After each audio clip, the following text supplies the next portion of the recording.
Indian polity का part start किया था। आज हम करेंगे चार्टर एक्ट ऑफ 1813। ठीक है, लास्ट वाले में हमने किया था चार्टर एक्ट 1793 तक। ठीक है, अब जो चार्टर एक्ट थे वो एवरी 20 ईयर्स आते थे। ठीक है, और जो 1813 वाला था उसमें क्या किया इन्होंने, सबसे पहले इन्होंने जो ईस्ट इंडिया कंपनी की ट्रेड मोनोपोली थी उसको खत्म कर दिया। ठीक है, ट्रेड मोनोपोली का क्या मतलब है कि एक ही कंपनी ट्रेड कर सकती है। मोनोपोली मतलब एक ही। ठीक है, एक ही कंपनी आएगी और अपना ट्रेड करेगी। अब इसको इन्होंने क्या किया, चार्टर एक्ट 1813 के अंदर इसको खत्म कर दिया कि ट्रेड मोनोपोली अब ईस्ट इंडिया कंपनी की नहीं रहेगी।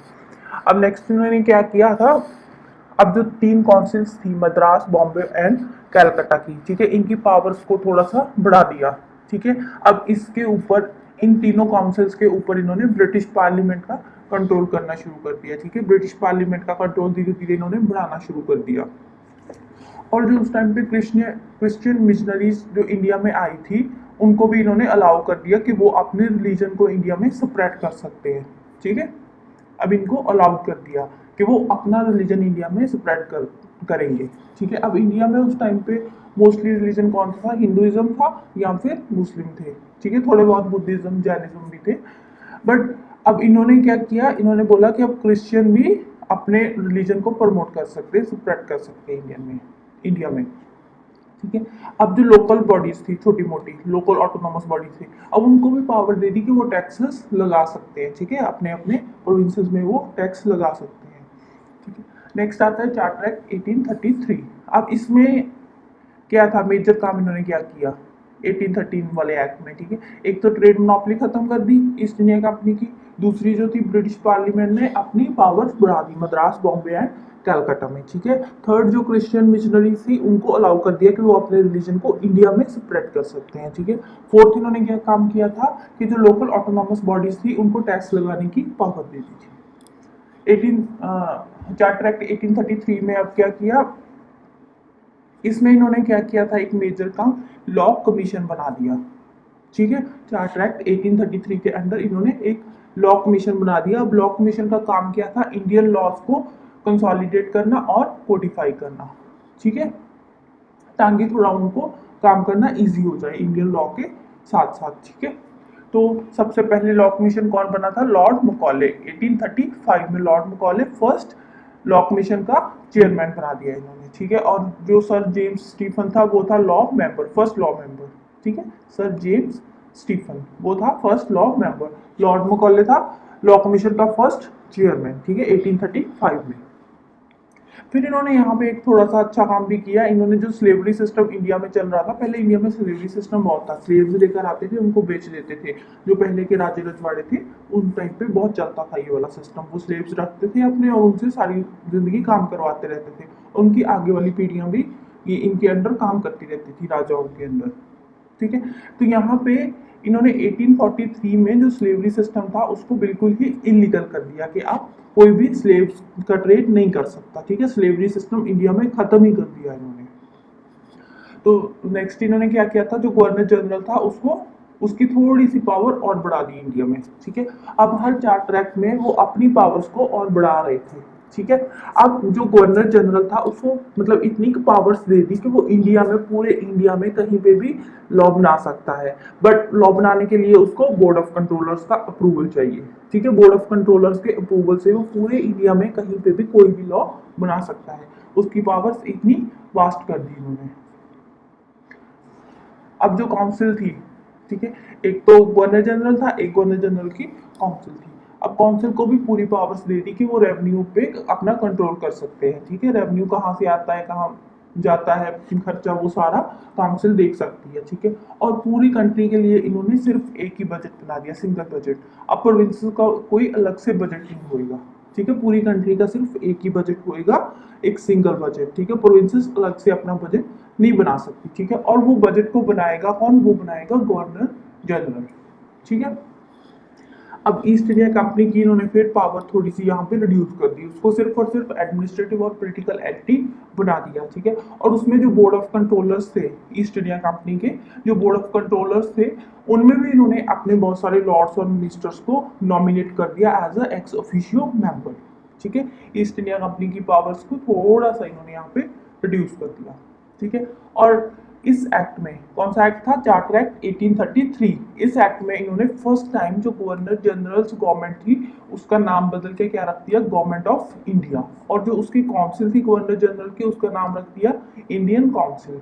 ठीक है, पहली बार नाम में ये इंडिया वर्ड लेकर आए थे इस टाइम पे। ठीक है, अब एक बार क्विक रिवीजन कर लेते हैं इसकी।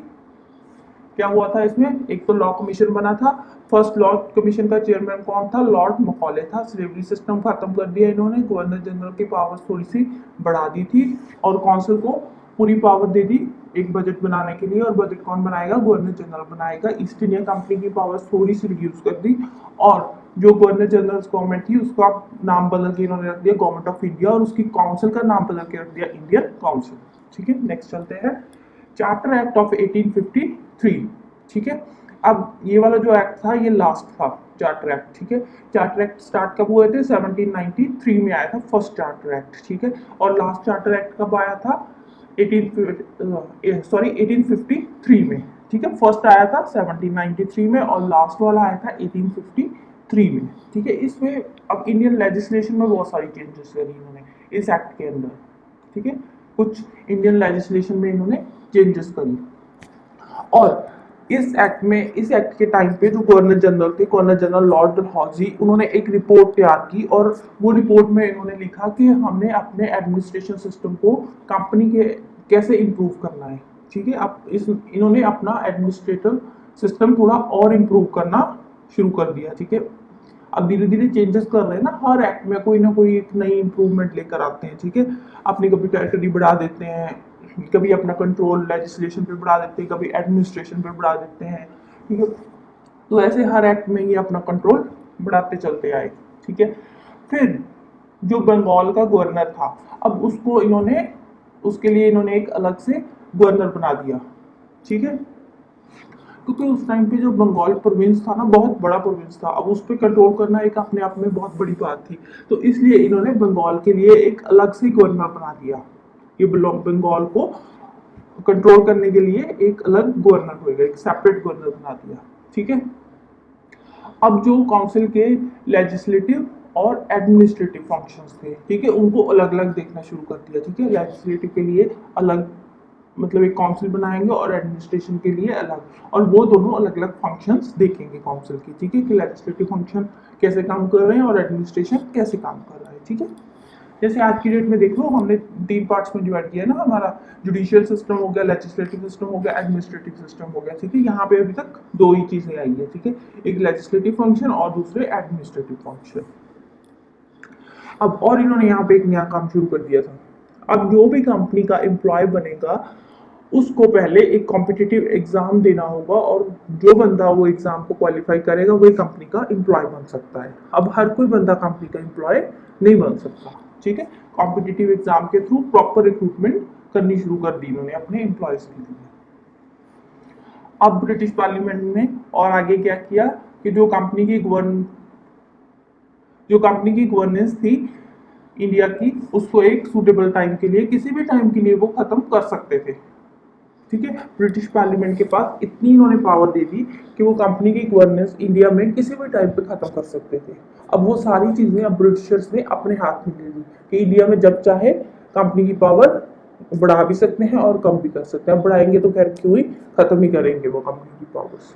ठीक है, ये था हमारा चार्टर एक्ट 1853। एक बार क्विक रिवीजन कर लेते हैं इसका भी। इसमें इन्होंने क्या किया था, इंडियन लेजिस्लेशन में कुछ चेंजेस की। लॉर्ड डलहौजी ने एक रिपोर्ट बनाई, उस रिपोर्ट में इन्होंने क्या किया था, एडमिनिस्ट्रेशन को थोड़ा सा इम्प्रूव किया था। ठीक है, बंगाल को एक अलग से गवर्नर दे दिया, लेजिस्लेटिव और एडमिनिस्ट्रेटिव फंक्शन जो काउंसिल के थे वो दोनों अलग अलग कर दिए। ठीक है, और कंपनी का कोई भी एम्प्लॉय जब रिक्रूट करना होगा तो उसके लिए कॉम्पिटिटिव एग्जाम देना पड़ेगा। और लास्ट क्या था कि ब्रिटिश पार्लियामेंट कंपनी की पावर को किसी भी टाइम पे खत्म कर सकती है। ठीक है, this is the end of this video. Next lecture में हम आगे देखेंगे legislative and administrative reforms after 1857। Okay, thank you, bye bye.